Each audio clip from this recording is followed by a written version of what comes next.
সমূহ শ্ৰোতালৈ প্ৰীতি আৰু শুভেচ্ছা জনাই আৰম্ভ কৰিছোঁ লগ পাওঁ আহক। আজি এই শিতানত আমি ষ্টুডিঅ'ৰ মজিয়ালৈ আমন্ত্ৰণ কৰি আনিছোঁ এগৰাকী সংগীত শিল্পী, প্ৰশিক্ষক আৰু লিখক কৃষ্ণ দুলাল বৰুৱা। আপোনাক আমাৰ অনুষ্ঠানলৈ স্বাগতম জনাইছোঁ। ধন্যবাদ। নগাঁৱৰ সংগীত জগতত কৃষ্ণ দুলাল বৰুৱা অৰ্থাৎ আপুনি এক পৰিচিত ব্যক্তিত্ব। আপুনি যথেষ্ট সংখ্যক নতুন প্ৰজন্মৰ যুৱক যুৱতীক গীটাৰ শিকাইছে। আপুনি নিজেও বিভিন্ন মঞ্চত বা বিভিন্ন অনুষ্ঠানত প্ৰদৰ্শন কৰিছে আপোনাৰ গীটাৰ। আকাশবাণী নগাঁৱৰ লগতো আপুনি জন্মলগ্নৰ পৰা জড়িত। বহুকেইখন মঞ্চনাট আৰু ধাৰাবাহিকত আপুনি সংগীত প্ৰদান কৰিছে। আপোনাৰ স্বপ্ৰযোজিত আৰু পৰিচালিত যন্ত্ৰসংগীতৰ শ্ৰব্য কেছেট বসন্তৰ ছন্দ ৰিডম অফ স্প্ৰিং 2006 চনত গুৱাহাটী অনাতাঁৰ কেন্দ্ৰৰ দ্বাৰা স্বীকৃত হয়। আৰু আপুনি সংগীতৰ বহুকেইখন ব্যৱহাৰিক কিতাপ আপুনি লিখি উলিয়াইছে। সেই বিষয়ে আমি আলোচনা কৰিম। আপোনাৰ জীৱন সোঁৱৰণ প্ৰকৃতাৰ্থত আমি কৰিব বিচাৰিম আপোনাৰ দৃষ্টিৰে। গতিকে মই প্ৰথমে আপোনাক লৈ যাব বিচাৰিছোঁ আপোনাৰ শৈশৱলৈ। আপোনাৰ সংগীত জীৱন নিশ্চয় শৈশৱতে আৰম্ভ হৈছিলে। কেনেধৰণে আপুনি সংগীত জগতখনত প্ৰৱেশ কৰিছিলে? হয়, মোৰ জন্ম যদিও নগাঁৱত, দেউতাই শ্বিলঙত চাকৰি কৰাৰ কাৰণে আমি সৰুকালৰ পৰাই শ্বিলঙত আছিলোঁগৈ।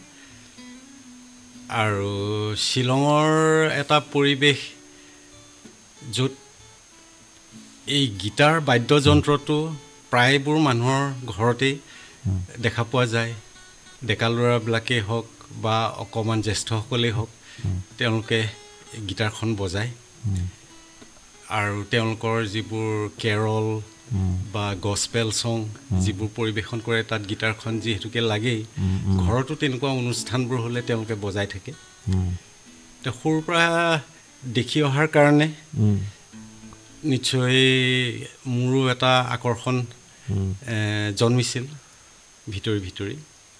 তাৰ লগে লগে আৰু এটা কথা হৈছে কি, শ্বিলঙৰ পৰিৱেশটোত প্ৰায়বোৰ মানুহৰ ঘৰতেই, বিশেষকৈ খাচী মানুহবিলাকৰ ঘৰত তেওঁলোকৰ ৰেকৰ্ড প্লেয়াৰ থাকেই। আৰু আবেলি সময়ত তেওঁলোকে ৰেকৰ্ড প্লেয়াৰবোৰ বজায়। 1980ৰ আগৰ কথা, এইবোৰ 60ৰ দশকৰ কথা। 80 মানলৈকে আমি ৰেকৰ্ড প্লেয়াৰ দেখা পাইছোঁ, তাৰপিছত দেখা নাই। তাৰপিছত সন্ধ্যা সময়টোত মানে ৰাস্তাদি খোজকাঢ়ি গ'লেও বিভিন্ন পৰিৱেশত বিভিন্ন ধৰণৰ গীতবোৰ শুনিবলৈ পোৱা যায়। আৰু আমাৰ ব্যক্তিগতভাৱে আমাৰ ঘৰত এটা ডাঙৰ ৰেডিঅ' আছিলে। আৰু ৰেডিঅ'টো দিনটোত যথেষ্ট সময় সি বাজি থাকে। আৰু ৰাতিপুৱা বৰগীতৰ পৰা ভজনৰ পৰা আৰম্ভ কৰি ক'ব নোৱাৰাকৈ মই মানে এই আমাৰ বৰগীতৰ প্ৰতি, লোকগীতৰ প্ৰতি বা ভূপেন হাজৰিকা, জয়ন্ত হাজৰিকা, খগেন মহন্তদেৱৰ এই গীতসমূহৰ প্ৰতি মানে মই সৰুকালৰ পৰাই আকৰ্ষিত হৈ পৰিছিলোঁ। এতিয়াও ভূপেন হাজৰিকাৰ বুকু হম হম কৰে, সেই অনুৰণন এতিয়াও অনুভৱ কৰি থাকোঁ। আৰু জয়ন্ত হাজৰিকাৰ কথাটো পিছলৈ গৈ পেলাই তেখেতৰ প্ৰতি তীব্ৰ আকৰ্ষণ অনুভৱ কৰা হ'লোঁ। আৰু ঠিক জয়ন্ত হাজৰিকাৰ নিচিনাকৈ কিবা কিবি কৰি থাকিবলৈ মন যোৱা হ'ল। প্ৰকৃততে ক'বলৈ গ'লে এক কথাত আকাশবাণীয়ে আপোনাক সংগীত যাত্ৰা আৰম্ভ কৰাৰ ক্ষেত্ৰত যথেষ্ট অনুপ্ৰাণিত কৰিছে। হয়, ৰেডিঅ'টোৰ যথেষ্ট প্ৰভাৱ পৰিছে। আপুনি আনুষ্ঠানিকভাৱে কোনো গুৰুৰ ওচৰত শিক্ষা গ্ৰহণ কৰিছে নিশ্চয়? হয়। আমাৰ বিদ্যালয়খন আছিলে ছেইণ্ট এন্থনিজ হাইস্কুল। তাতে আমাৰ 4ৰ্থ শ্ৰেণীত আমাৰ শ্ৰেণী শিক্ষক আছিলে ফাদাৰ জাষ্টিন লিংখয়।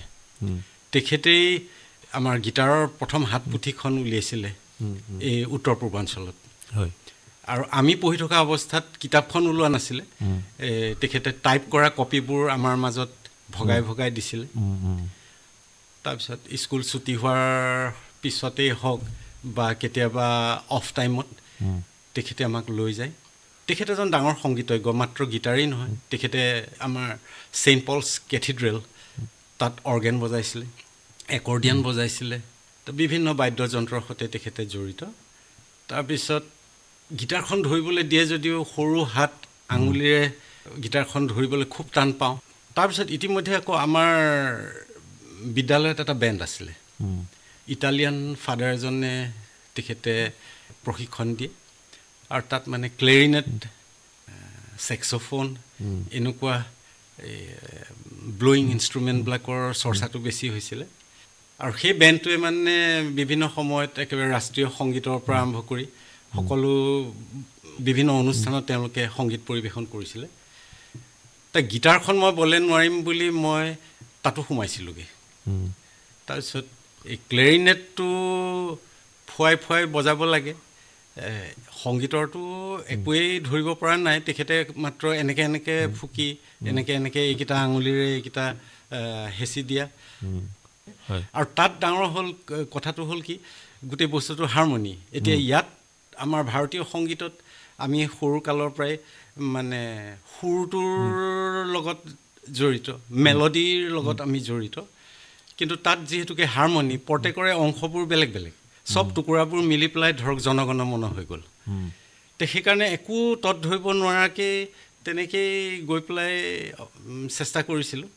তাৰপিছত তেখেতে মাউথ অৰ্গেনো বজাবলৈ অকণমান আমাক উৎসাহ দিছিলে। তো ইতিমধ্যে হ'ল কি, মোৰ খুৰা এজন তেখেত চিকিৎসক, তেখেতে আহি পেলাই ঘৰত ক'লে যে এই এনেকৈ মুখেৰে ফুৱাই যন্ত্ৰবোৰ বজাই থাকিলে সি কষ্ট পাব পাৰে, তাতকৈ হাতেৰে বজোৱা কিবা বাদ্যযন্ত্ৰত তাক ব্যস্ত কৰি দিলে বেছি ভাল, এই সংগীত যিহেতুকে ইমান ভাল পায়েই। খুৰাদেউৰ কথাখিনিৰ পাছত ঘৰত এটা প্ৰতিক্ৰিয়া হ'ল বোধ কৰোঁ। তে এই মোক মানে বৰ উৎসাহ নিদিয়া হ'ল, এই মাউথ অৰ্গেনটো হ'ব আৰু বেছি বজাব নালাগে, বা স্কুলত গৈ পেলাই কেতিয়াবা ছুটিৰ পিছত তই দেৰি কৰিব নালাগে, পঢ়াত মন দে, হেৰি হ'ব, আমি অকণমান আঙুলিকেইটা অকণমান ডাঙৰ হ'লে, হাতখন ডাঙৰ হ'লে গীটাৰৰ ব্যৱস্থা কৰিম। শ্বিলঙত আপুনি কিমান চনলৈকে আছিলে বা কিমান বয়সলৈকে? মই মেট্ৰিকলৈকে শ্বিলঙতে আছিলে। আপুনি শ্বিলঙৰ কথা কওঁতেই, শ্বিলঙত যে গীটাৰৰ সহজলভ্য সকলোৰে ঘৰে ঘৰে, এতিয়া এটা গীত মোৰ মনলৈ আহিছে, ভূপেন হাজৰিকাদেৱৰ, জয়ন্ত হাজৰিকাদেৱেও চাগে লগত কণ্ঠদান কৰিছিলে, শ্বিলঙৰে মনালিছা লিণ্ডু, তোমাৰ হাতৰ গীটাৰখনিত হিলিমিলি মিউজিক বজাই যোৱা। আপুনি অকণমান বজাব নেকি গীতটো, মনত আছেনে বাৰু?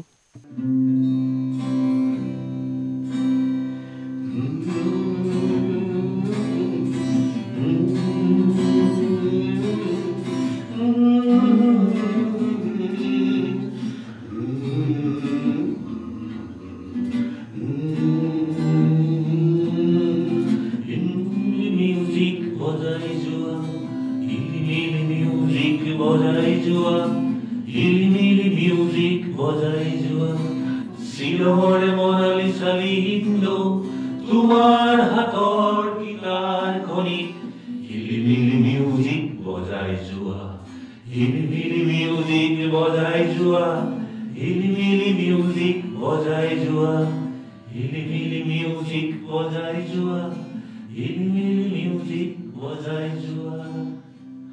অতি সুন্দৰ আপোনাৰ পৰিৱেশন। ইয়াৰ পাছত আপুনি মেট্ৰিক দিলে শ্বিলঙত, মেট্ৰিক দি পেলাই আপুনি নগাঁৱলৈ আহিলে নেকি? মই গুৱাহাটীলৈ আহিলোঁ। তেতিয়া ৰাজধানী কেপিটেল শ্বিফটিং হোৱাৰ পিছত দেউতা আহি দিছপুৰত থাকিবলৈ ল'লে, আছাম চিভিল ছেক্ৰেটেৰিয়েটত। তাৰপিছত আমি দিছপুৰৰ কোৱাৰ্টাৰত থাকি মই কটন কলেজত এডমিশ্যন লৈছিলোঁ। তাৰপিছত সেইটো এটা নতুন ধৰণে মোৰ অভিজ্ঞতা কিছুমান লাভ কৰিলোঁ। কলেজৰ মোৰ সহপাঠী বন্ধু এজন আছিলে, খুব ভাল গীটাৰ বজায়, হেমেন্দ্ৰ ডেকা, সকলোৱে দাদল বুলি মাতে। আৰু তেওঁলোকৰ মানে ক্লাছ 7-8 মানত পঢ়ি থকাৰ পৰাই এটা বেণ্ড আছিলে, চিটি ৰোলাৰ্ছ বুলি, গুৱাহাটীত। আৰু তেওঁলোকৰ দলটোক নেতৃত্ব দিছিলে ধ্ৰুৱ শৰ্মা। ধ্ৰুৱ শৰ্মা বৰ্তমান নাই। তেওঁ এজন খুব গুণী শিল্পী আছিলে। তেওঁ বজাইছিলেও বিভিন্ন বাদ্যযন্ত্ৰ, গীতো পৰিৱেশন কৰিছিলে। পিছলৈ গৈ পেলাই তেওঁলোকে সেই বেণ্ডটো ফ্ৰেণ্ডছ বুলি পাশ্চাত্য সংগীতৰ এটা বিখ্যাত বেণ্ড হৈ পৰিলে। আৰু ধ্ৰুৱ শৰ্মাৰ ঘৰতেই ষ্টুডিঅ'টো আৰম্ভ কৰিলে, ফ্ৰেণ্ডছ ষ্টুডিঅ'। আৰু তেওঁলোকৰ সান্নিধ্য লাভ কৰাৰ পিছত এটা নতুন ধৰণে মোৰ নতুন নতুন শিক্ষা আৰম্ভ হ'ল আৰু তেওঁলোকৰ যিজন গুৰু আছিলে আফতাব হুছেইন দেৱ তেখেত গণেশগুৰিতে তেখেতে আছিল আৰু সেই সময়ত তেখেতে গীটাৰ মেণ্ডলিন আৰু ভায়লিনত বিভিন্ন নতুন প্ৰজন্মৰ শিল্পী সৃষ্টি কৰিছিলে আফতাব হুছেইন জয়ন্ত হাজৰিকাৰ সমবয়সী আছিলে হয় জয়ন্ত হাজৰিকা জে পি দাস এই তিনিজন মানে খুব ঘনিষ্ঠ আছিলে আৰু তেওঁলোকৰ সংগীত চৰ্চা একেলগেই কৰিছিলে প্ৰায় আৰু সেই আফতাব হুছেইনৰ গীটাৰৰ কিছুমান কম্প'জিশ্যন এতিয়া মোৰ এই বন্ধুকেইজনে যেতিয়া বজায় সেইকেইটাৰ পৰা মানে মোৰ এটা নতুন টেষ্ট পাবলৈ ল'লোঁ যে যদিও তাৰ বেছটো ৱেষ্টাৰ্ণ কিন্তু যথেষ্ট আমাৰ মানে অসমীয়া সংগীতৰ ওচৰ চপা যেনে মই আপোনাক এটা বস্তু দেখুৱাব বিচাৰিছোঁ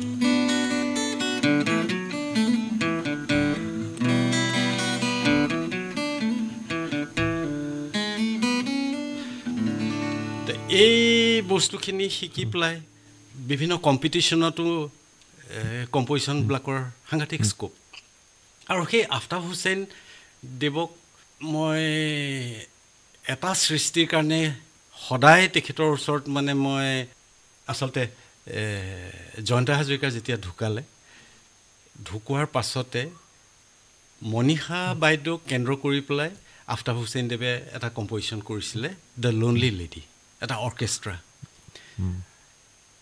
আমাৰ এই চিটি ৰোলাৰ্ছ বেণ্ডটোৱে তেওঁলোকে পৰিৱেশন কৰিছিলে মই এনেই লগত আছিলোঁ সেই সময়ত মানে মই সংগীতৰ একো বিশেষ ভিতৰলৈ সোমাব পৰা নাই আৰু ওপৰে তেওঁলোকে কিবা এটা দেখুৱাই দিলে মই এটা হেৰি কৰোঁ আৰু সেই কম্প'জিশ্যনটো মানে মই দেখিছোঁ তেনেকুৱা ধৰণৰ অৰ্কেষ্ট্ৰা খুব বিৰল আৰম্ভ কৰিছিলে বাঁহীত শ্যাম কানু দূৰৈ হৈ নাযাবা সেই পাৰ্টটো বাঁহীত বাজে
ইত্যাদি মই মানে জাষ্ট ফ্ৰেমটোহে বজাই শুনালোঁ এইটো বিভিন্ন ইনষ্ট্ৰুমেণ্টত ভায়লিন বাঁহী গীটাৰ কি অপূৰ্ব আৰু পিছত তেওঁলোকে সেইটো ইপি ৰেকৰ্ড এখনত ৰেকৰ্ডিং কৰিছিলে এইবাৰ আমি গুৱাহাটীৰ পৰা নগাঁৱলৈ আহোঁ গুৱাহাটীৰ পৰা পিছৰ পৰ্যায়ত চাকৰি সূত্ৰে আপুনি নগাঁৱলৈ আহিল আৰু নগাঁৱত বিভিন্নজন ব্যক্তিক আপুনি লগ পালে সংগীত জীৱনত সেইসকলৰ বিষয়ে অলপমান জনাওকচোন 1988 চনৰ পৰা চাকৰি সূত্ৰে আহি জন্মস্থান নগাঁৱত থকাৰ পৰা অনেক গুণী জ্ঞানী লোকৰ সান্নিধ্য আৰু প্ৰেৰণা লাভ কৰি আহিছোঁ অগ্ৰদূত সংগীত কাননৰ গীটাৰৰ প্ৰশিক্ষক মহেন্দ্ৰ কোচৰ সৈতে ঘনিষ্ঠ হৈ পৰোঁ আৰু তেওঁৰ পৰা বিভিন্ন ধৰণেৰে উপকৃত হৈছোঁ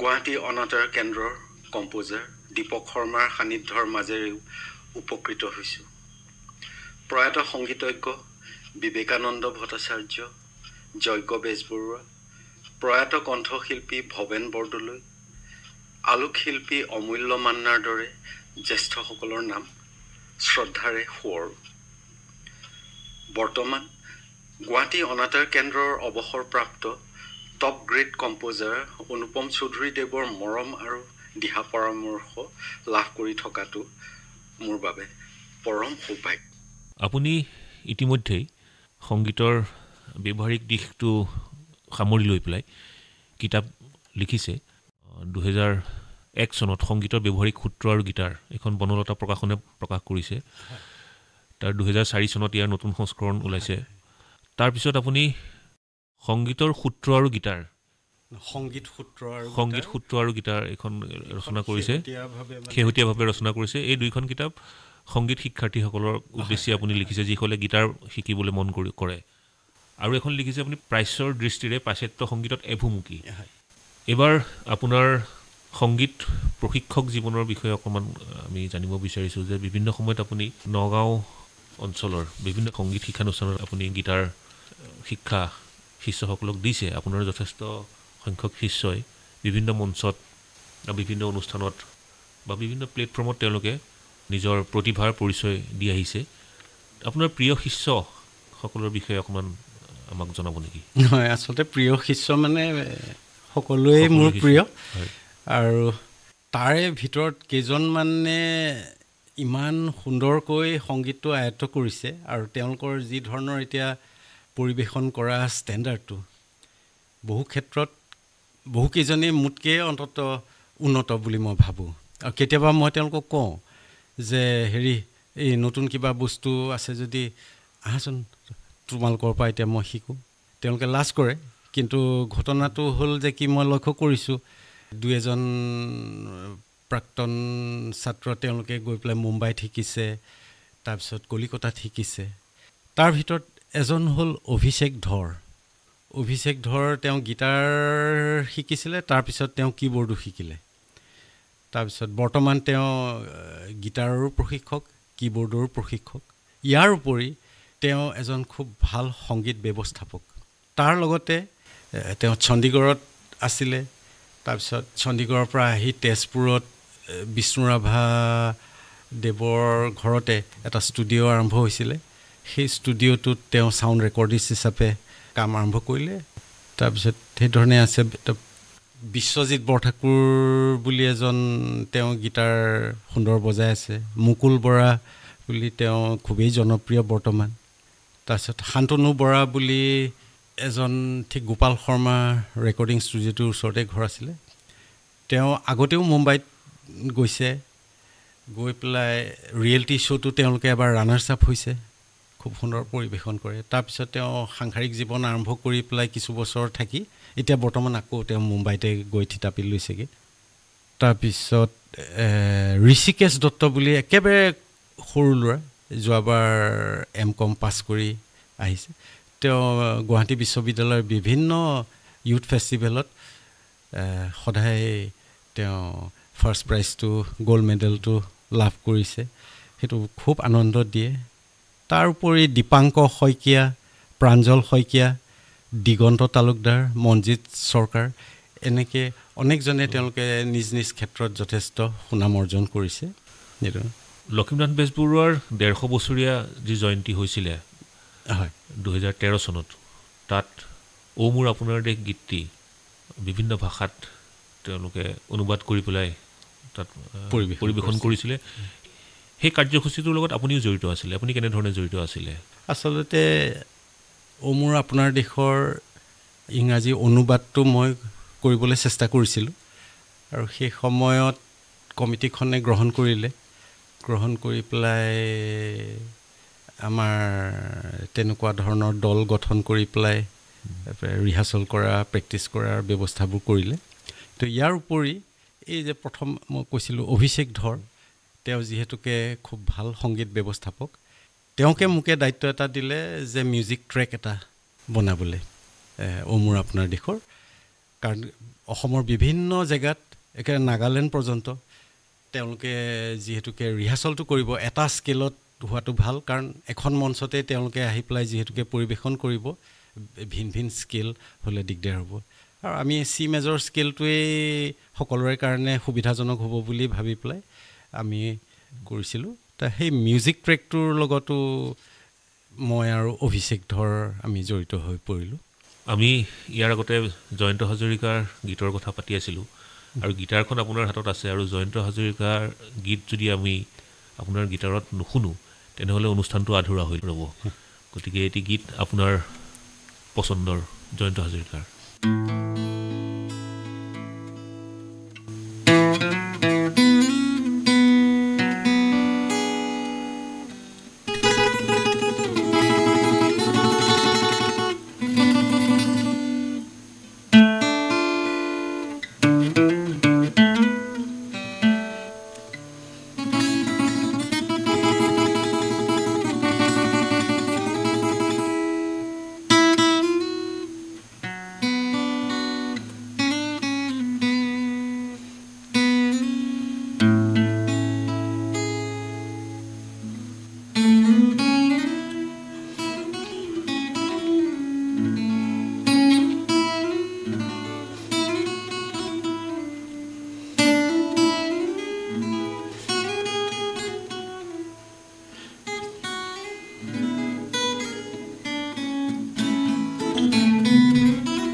অতিকে সুন্দৰ পৰিৱেশন আপুনি কথা প্ৰসংগত এবাৰ কৈছিলে যে বৰ্তমানো আপুনি এজন ছাত্ৰই সংগীতৰ যদিও আপুনি এগৰাকী প্ৰশিক্ষক হিচাপে সমাজত আপোনাৰ প্ৰতিষ্ঠা আছে কিন্তু আপুনি নিজে কৈছে যে আজিও মই শিকি আছোঁ আপুনি শেহতীয়াভাৱে আপুনি কি শিকি আছে মই যদি সুধোঁ তেতিয়া আপুনি কি ক'ব নহয় আচলতে মানে এই কোভিডৰ লকডাউনৰ সময়ছোৱাতে আজৰি সময়ত প্ৰায় মই মানে কিছুমান বিষয় লৈ পেলাই ইউটিউবত সাৰ্চ কৰি থাকোঁ তাৰপিছত এটা মোৰ অভিজ্ঞতা সাংঘাতিক ধৰণে হ'ল যে এটা বিষয় লৈ পেলাই এটা বা দুটা তাৰ আইটেম মতে মানে খান্ত নাথাকিলে যথেষ্ট লাভৱান হ'ব পৰা যায় 50 60 70 কেতিয়াবা 100 অতিক্ৰম কৰি যায় তে 100 150ৰ ভিতৰত তাৰ মাজৰ পৰা হয়তো এটা বা দুটা ওলাই ইমানেই উৎকৃষ্ট লেসন হিচাপে তাৰ পৰা বহুত কথা শিকিব পাৰি আৰু তেনেকৈ মই যথেষ্টখিনি লেচন গোটাই পিটাই ল'লোঁ এখন নোটবুকো লৈ পেলাই তাত গোটেই বস্তুখিনি ছিষ্টেমেটিকেলি নোট কৰি মই আৰম্ভ কৰিলোঁ নতুনকৈ প্ৰশিক্ষণ নিজে আৰু এনেই প্লেক্ট্ৰাম ব্যৱহাৰ কৰাৰ পৰা আঁতৰি মই আঙুলি ব্যৱহাৰ কৰি পেলাই সেই চেষ্টাটো আৰম্ভ কৰিলোঁ আৰম্ভ কৰি সম্পূৰ্ণ মোৰ এতিয়ালৈকে আত্মবিশ্বাসটো অহা নাই নতুন ষ্টাইলটোত তাত মানে বিভিন্ন ধৰণৰ ফিংগাৰ ষ্টাইল নতুন পৰীক্ষা নিৰীক্ষা চলি থাকে পাশ্চাত্য সংগীতত তাৰপিছত হেৰি আমাৰ হাইব্ৰিড পিকিং মানে প্লেক্ট্ৰামটো ধৰি পেলাই ইফালে 3টা আঙুলি চলাব পাৰি 2টা আঙুলি চলাব পাৰি এইবিলাক আৰু তো এইবোৰ এতিয়া হয়তো বয়সৰ কাৰণেও অলপ সময়টো বেছিকৈ লাগিছে কিন্তু মই চেষ্টাটো কৰি আছোঁ আৰু ডাঙৰ কথাটো হ'ল কি অকণমান যিখিনি বস্তু যদি আয়ত্ত কৰিব পাৰিছোঁ সেই তৃপ্তিটো আৰু এই কথাটোৱে মই সকলোৰে লগতে আজিকালি শ্বেয়াৰ কৰিব বিচাৰোঁ যে কি জানো সেইটোতো মানে লৈ পেলাই সন্তুষ্ট হৈ থকা মানে একঘেমীয়া কাৰবাৰ এটা এই নতুন নতুন বস্তু শিকি থকাত যিটো তৃপ্তি পোৱা যায় আনন্দ পায় হয় এটা নতুন বস্তু শিকি পেলাই সেই 3 মাহ 4 মাহলৈকে এটা বেলেগ ধৰণৰ তৃপ্তি দিয়ে তো সেইটোহে আচল কথা আৰু এতিয়া মই আজৰি সময়ত প্ৰায় এই নতুন নতুন বস্তু কিছুমানক লৈ পেলাই মই ব্যস্ত থাকোঁ আৰু সেইটোৱে মোক পৰম আনন্দ দিছে শেষত আপোনাৰ হাতেৰে আৰু এটি আমি বাদ্যসংগীত শুনিব বিচাৰিম সেইটো আপুনি নিজে আপোনাৰ নিজৰ পছন্দ মতে আমাক শুনাব আপুনি কি শুনাব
আপুনি যেটা পৰিবেশন কৰিলে আপুনি প্লেক্ট্ৰাম নোহোৱাকৈ পৰিবেশন কৰিলে আপোনাৰ খুদা আঙুলিৰে পৰিবেশন কৰিছে আপুনি এটো নতুন এটা যেটো কৌশল বা ষ্টাইল বুলি ক'ব পাৰি পাশ্চাত্য সংগীতৰ এটা নতুন ধাৰা এই ধাৰাত আপুনি পৰিবেশন কৰিলে আৰু আজি আপোনাৰ সৈতে আপোনাৰ জীৱনৰ কিছু কথা পাতিলো সংগীত জীৱনৰ কথা পাতিলো আৰু বহু কিছু জানিবলৈ আপোনাৰ পৰা থাকি গ'ল আৰু আপোনাৰ হাতৰ গিটাৰৰ সুৰ শুনিবলৈ আমাৰ থাকি গ'ল আমাৰ হেঁপাহ নপলাল তথাপিও সময় আমাক অনুমতি যেহেতু নিদিয়ে গতিকে আপোনাক ধন্যবাদ জনাই আজিৰ অনুষ্ঠান সামৰিছোঁ নমস্কাৰ আপোনালোককো অশেষ ধন্যবাদ জনালোঁ আজি মনৰ বহুকেইটা কথাই মই ক'বলৈ এটা সুবিধা পালোঁ আপোনালোকলৈ আন্তৰিক মোৰ শুভেচ্ছা জনাই নমস্কাৰ জনাইছোঁ আৰু ইয়াৰ লগে লগে লগ পাম আহক অনুষ্ঠান দি সামৰি মই দিব্যজ্যোতি বৰুৱাই আপোনাৰ পৰা বিদায় লৈছোঁ নমস্কাৰ